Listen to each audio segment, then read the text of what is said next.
Hello and welcome to another edition of A Better Life. I'm Dr. Lucas Fry, and I tell you what, our show is dedicated to finding interesting things that will improve your life.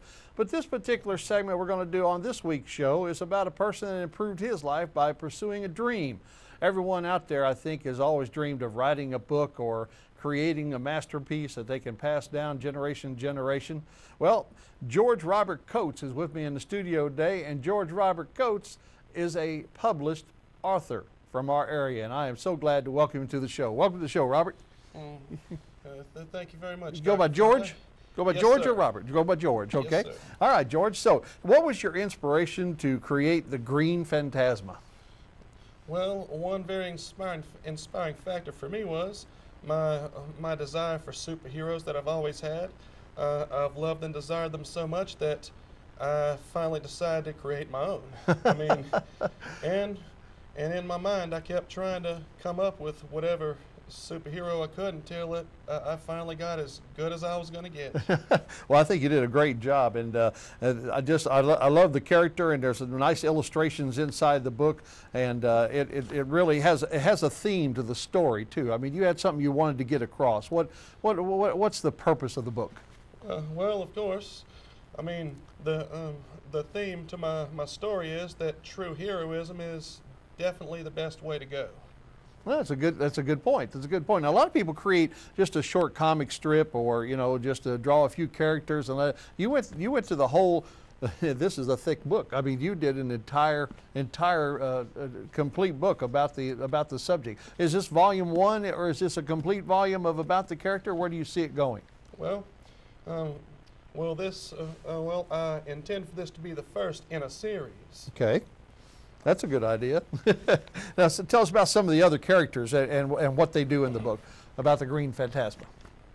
Oh, okay. Well, of course, another character in the book is also introduced in the first chapter. Her name is Amanda Taylor. I mean, as James Clifton is driving home from work one day, I mean, she catches his eye and he decides to drive up and introduce himself to her and meet her. I mean, and they kind of have a love thing going on throughout the book. Yeah, throughout the book. Yeah, I caught it. I enjoyed reading it, and I thought it's a great piece. Why did you pick Philadelphia, Pennsylvania?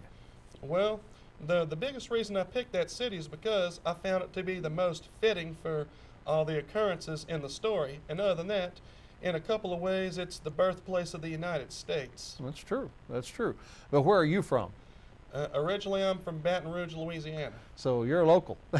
Yes, sir. That's wild. That's wild. When did you start thinking you wanted to write a book? I want to say about around the year 2005. That's when I really began to think about it. Wow. When did you have your first draft finished? My first draft, well, I may have not necessarily had to do this, but I originally, drafted a handwritten draft of it, and I actually finished that just before I started retyping it. To get to the final book. When was the book actually released? Well, it was actually released in December of 2012. Now, a lot of schools and learning centers have identified this book as a really good way to motivate kids, and I understand it's being used in some of our local schools. Tell us about that. Yes, sir. A lot of high schools, in and around Baton Rouge now have this book in their library. That's fantastic. That's fantastic. Are you starting to get a lot of readers that are sending you emails and things of that nature? Well, none of them actually know my email address, but someone at Scotlandville Magnet High School actually did a book report on it. I'll be darned. That had to be flattering. It certainly was. Well, I'll tell you what, I appreciate you being on the show, and the book is available where? Where can people buy the book? Well, two of the most popular, places to get are Amazon and Barnes & Noble. Barnes & Noble, yeah. But other than that, other sites such as eBay, Overstock.com, as well as, other sites, will also have it. But then go into the local Barnes & Noble and they'll be able to find a copy of The Green Phantasma. Well, they'll definitely be able to walk in and order it if it's not on the shelf. I got you. Well, hopefully they'll be able to get a copy of it, and maybe sometime we'll be able to get you to sign a copy out there when you're doing a guest appearance somewhere. I would love to do that, definitely. Thank you very much for being on the show. When we come back, we've got another interesting person that's developed something you'll want to find out about. So stay tuned. We'll be right back after a word from our sponsors.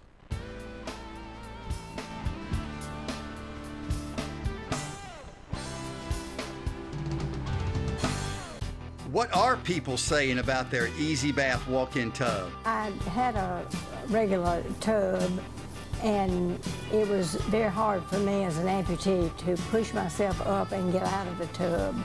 Easy Baths equal easy solutions for worry-free bathing. I watched her get in and out of that tub a few times, and I would try to help her get in or out of the tub, and that didn't work too well. And so I said, there's got to be a better way. Easy Baths of Louisiana sells the highest quality walk-in tub with low interest financing. Easy Bath walk-in tubs exclusive stainless steel and glass door, dual massage therapy, and inline water heater. Easy Baths, a local company with excellent customer service. Call right now for your free in-home consultation and your $750 discount.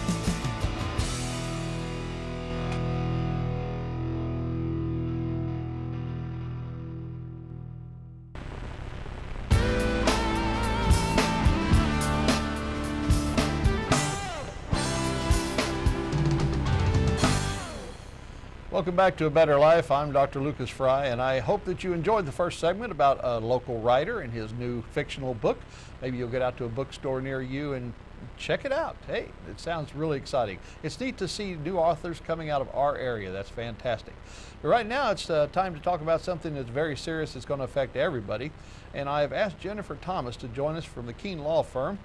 She is a partner there, and she specializes in something that all of you, if you don't know about it today, you're going to know about it in the future, because you've got to learn. Welcome to the show, Jennifer.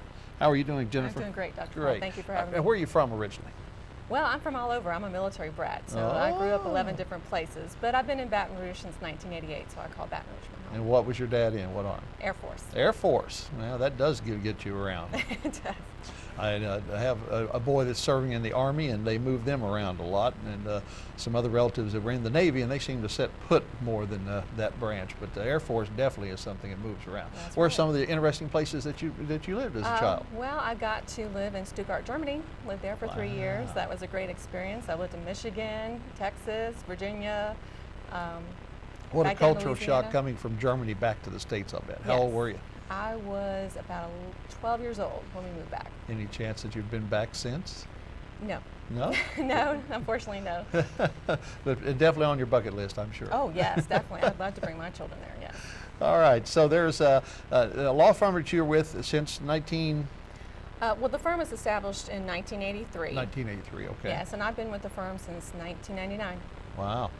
I would call that a permanent employment there. That's good. I plan on it. And congratulations on being a partner. That's not something that everybody gets to achieve. And tell us a little bit about the firm. How large is it, and what do they specialize in? We're a full-service corporate defense firm. We represent clients from the big oil companies all the way down to the small businesses owned by moms and pops and everybody in between. We have, I lost count, we're somewhere between 130, 140 attorneys, and that's not including all of our support staff, paralegals, IT folks, and our marketing folks too as well. Right. Well, it is a competitive business. You're absolutely right. And the marketing people have a job ahead of them to try and keep, you know, the public aware of what you do. But your firm has a good reputation. It's why I wanted to have you on, because you hosted an event for the BBB a week or two ago, and you spoke along with another gentleman about the new health care law that's going into effect as part of the Obamacare. Tell us a little bit about it, where it came about, when it actually started, or when it's going to start affecting us, and who it's going to affect. Okay. Well, the Patient Protection and Affordable Care Act was passed by Congress in March of 2010. And it's a very large act. It covers a broad spectrum of laws, and it has a timeline for when different provisions of those laws go into effect. Okay. What we're trying to get out to the community today is what's called the Large Employer Mandate, which goes into effect January 1st, 2014. And that applies to any businesses that employ 50 or more full-time equivalent employees. Okay, let's talk about that term equivalent, and this will take a few minutes to explain, I know. And hang with us, because it is something that you really need to understand. You may have only 30 employees that work for you full-time, but Tell them how it all adds up, all these part-timers and interns and people you have working for you. Right. Full-time employees are considered those that work 30 hours more a week. And if you have a bunch of part-time employees, you have to count out the number of employees, count out the number of hours, and apply this formula to determine how many of those part-time employees equal one full-time employee. And then you count those in with your regular full-time employees, and if you get up to 50 or more, that's when you're considered a large employer. Okay, as an employer, if I have the equivalent, do the part-timers get the insurance too? No. Only the full-timers still qualify, people who work 30 hours or more, the ones I have to furnish it for. Correct. Okay, so what do I have to furnish? I mean, is there a baseline as far as they have to have dental and medical or just hospitalization, or what is there? It's called the minimum essential health benefit coverage, and there's 10 factors that go into the coverage: hospitalization, prescriptions, mental health, obstetrics, gynecology. It's a long list that they put into the statute, and you have to provide benefits for each of those categories. I understand. One of the most controversial parts of the law, of course, being owned by a church, as our station is, was the mandate for not abortion, but for contraceptive care. So how did that play out, and who got opted out of that? Well, that has been a source of a lot of litigation. The first round of litigation had to do with the constitutionality of the act. The Supreme Court said it's constitutional, so we're stuck with it. Mm-hmm. The last rounds of litigation are focusing on what you talked to, the religious employer exception, and the mandate that all employers who provide this health coverage have to provide contraceptive coverage at no cost to the employee. Mm-hmm. Well, a lot of religious employers took offense to that and said, you can't tell us what we can do that are in violation of our religious freedoms. And so what the government has done is try to come up with an exception, the religious employer exception.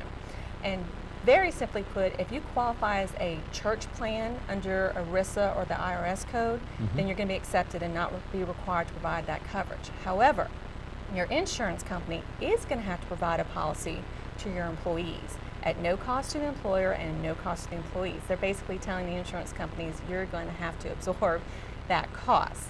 Now, that is just a proposal. It's a proposed regulation that came out earlier this year, and it's supposed to be finalized by August, but we just have to wait back and see if they make any more changes to that. That's the one thing about this whole law is it's so new and it's being updated and understood every day, and like you said, there's even parts that still haven't been written for the public. That's right. And I saw the book on this thing. I mean, it's like, how many pages is it? Well, the statute itself, the act that was passed in 2010, takes up about 3 of my binders, about this much. Wow. And then the regulations that have come out trying to interpret and apply the practical aspects of the law is feet high, 3-4 feet high, and still coming out. So henceforth, why you need to hire an attorney, because attorneys can understand all this. Well, we're trying. Okay, so you said that prescriptions and things like that. But so if an employer is offering it now, and the employee has to pay for his family, okay.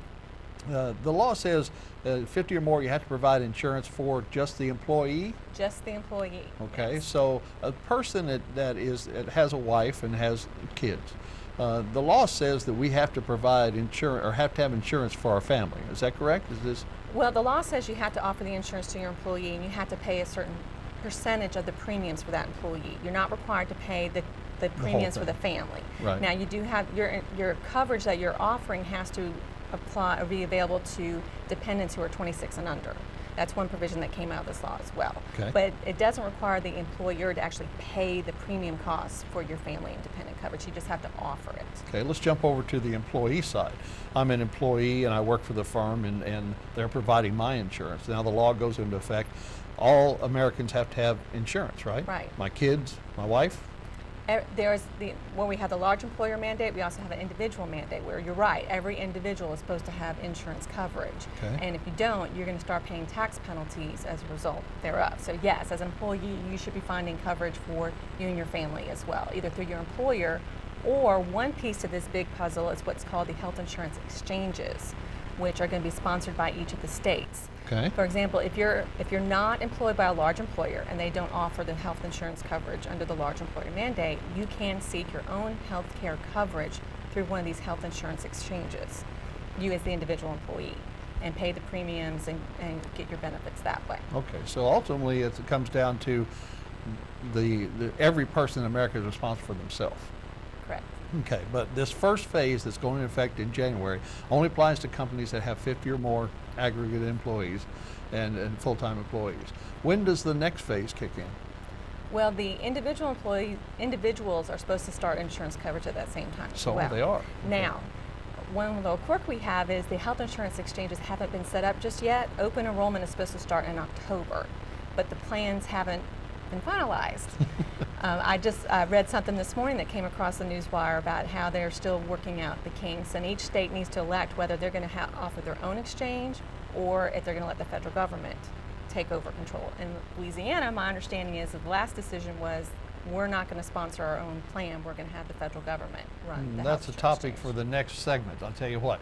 Okay, I think we've got your attention. Healthcare laws have changed and you have to deal with it. So when we come back, we'll talk more with Ms. Thomas and find out some ways that you can find out more about what you have to do. Stay tuned, we'll be right back after a word from our sponsors.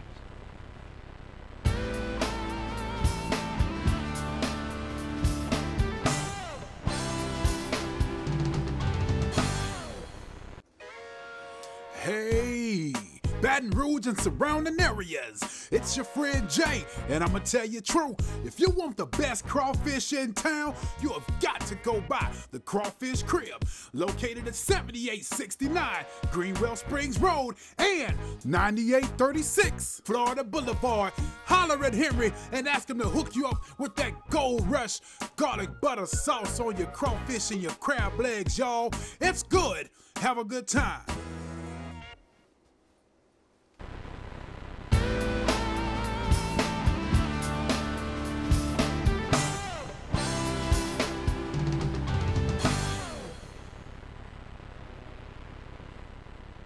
Talking about health care with Jennifer Thomas of the Keene Law Firm here in Baton Rouge and other places. It's a big law firm with hundreds of employees and lawyers working for them, and they definitely got a specialist that I'm enjoying on the show that knows a lot about the health care. Welcome back to the show, Jennifer. All right, so we were talking in the other segment about a whole bunch of stuff. Let's talk about the law goes into effect on January 1st for companies that are 50 or more. And we talked a little bit about how that employee is structured. There's some other parts of that that you want to allude to. What are they? Well, I don't want people thinking it's real simple that if you only have 50 employees or less, you don't have to comply with the law. Forget about it. It's a little more complicated than that because in the Affordable Care Act, it goes into you have to count brother and sister corporation employees as well as parent and subsidiary corporation employees.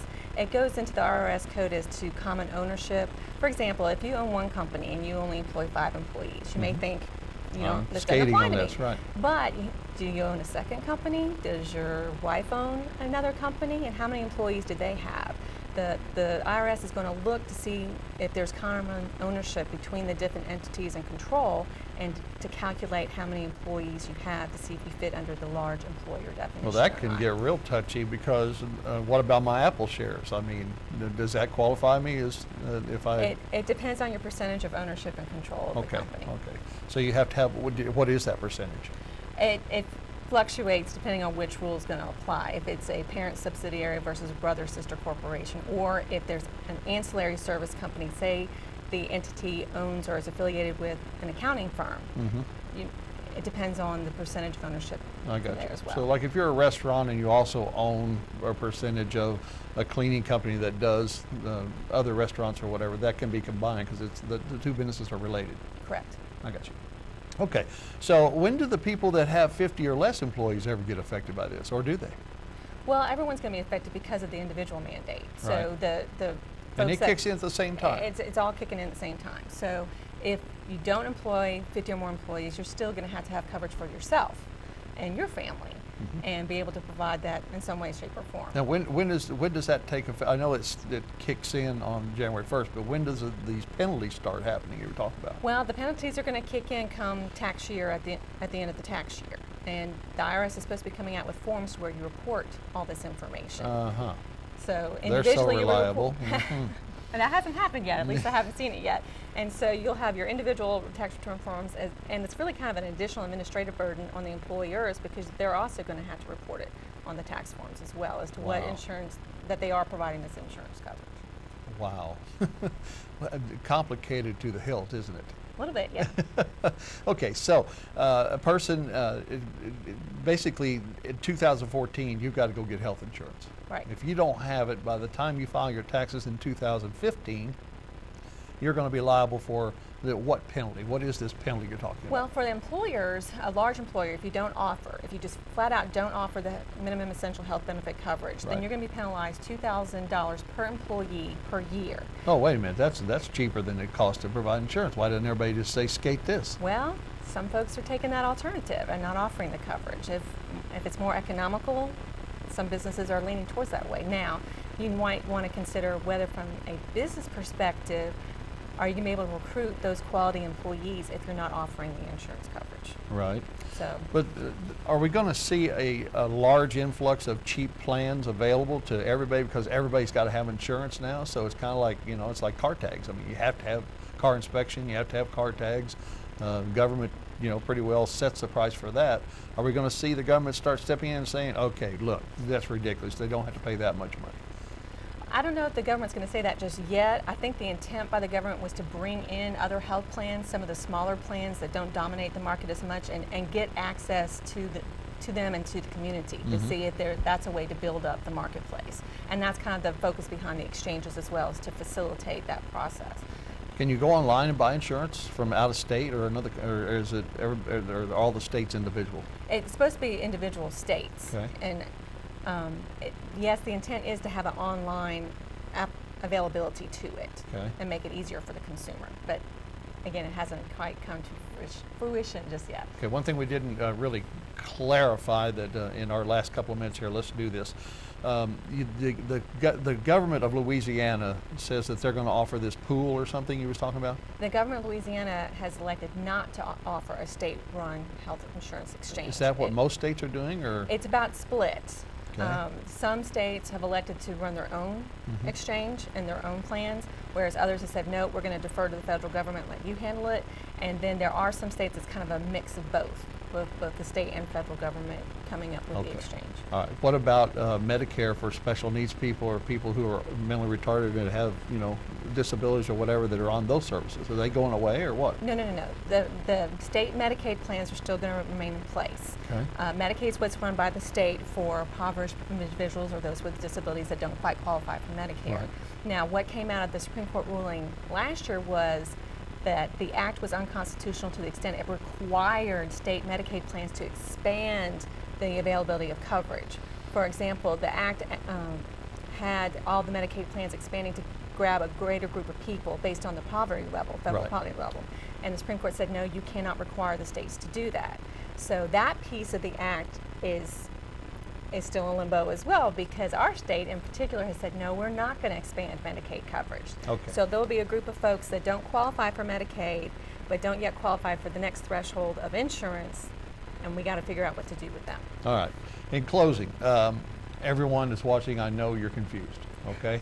So I'm going to ask you just point blank, where do people go to learn about this? There's a lot of information on the internet by the government. If you go to the Department of Health and Human Services or the CMS, the Centers for Medicare and Medicaid, they've got a lot of information out there about health care reform. On an individual level, if you have an accountant, if you have an insurance broker, I would be communicating with them immediately to find out what your status is as a business owner, if you're a large employer or not, and what requirements you need to be complying with at this point and plans for the future. Gotcha. If you're an individual, I would access the websites, contact your attorney. You're welcome to call me, and I'll answer as many questions as I possibly can.